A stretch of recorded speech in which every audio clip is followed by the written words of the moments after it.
Munarman adalah seorang pengacara yang sempat mau dipecat oleh Dewan Pengurus Yayasan Lembaga Bantuan Hukum Indonesia atau YLBHI. Alasan pemecatan Munarman waktu itu adalah karena dia menolak Pancasila, Undang-Undang Dasar 45 dan NKRI sebagai negara demokrasi.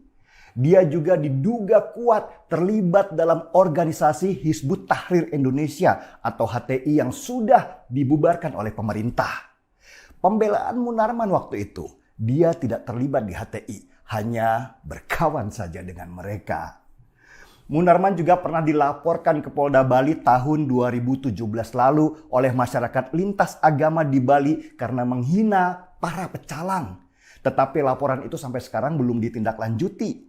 Dan perlu Anda semua tahu, Munarman pernah masuk penjara di Depok tahun 2007 lalu karena dianggap menyerang seseorang dan karena kepemilikan senjata api dan bahan peledak ilegal.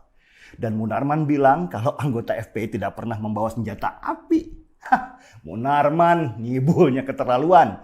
Jejak digital nggak pernah bohong, bro.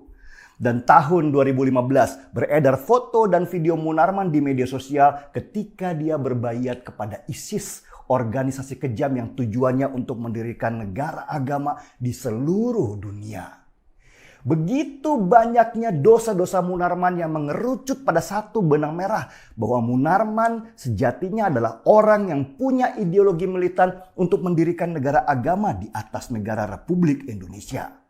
Ini seharusnya sudah lama menjadi bahan dari kepolisian untuk menangkap Munarman sebagai salah satu dalang permasalahan intoleransi dan radikalisme di negeri ini.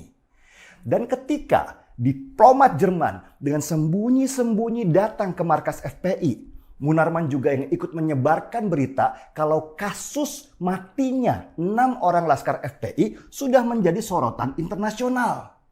Pemerintah Indonesia lewat Menteri Luar Negeri meminta Kedubes Jerman untuk mengklarifikasi berita datangnya diplomat Jerman diam-diam ke markas FPI. Kedubes Jerman pun sesudah dipaksa baru memberikan jawaban kalau mereka ke markas FPI untuk mencari informasi jalur demo yang dilakukan oleh FPI. Ini jawaban yang aneh. Kok cari informasi jalur demo bukannya ke polisi tetapi malah ke FPI? Apa hubungannya Jerman dengan FPI? Apakah Jerman sekarang menjadi pendukung FPI seperti ketika mereka mendukung demo-demo besar di Hong Kong? Apakah ada simbiosis mutualisme antara Jerman dan FPI berkaitan dengan situasi sekarang ini?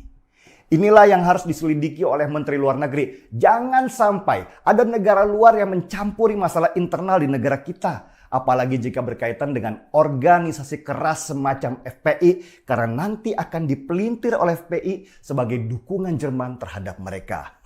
Dan itu sudah terjadi. FPI terus-menerus membangun persepsi kalau mereka didukung oleh negara seperti Jerman. Sementara ini, gaung di media sosial supaya Munarman ditangkap karena menyebarkan berita bohong tentang kesaksian matinya 6 orang laskar FPI semakin kencang. Orang sudah banyak yang muak dengan segala kebohongan dan kekerasan yang dilakukan Munarman dengan begitu bebas. Apakah Munarman akan tetap bebas dengan aksinya atau polisi sudah berani untuk menangkapnya?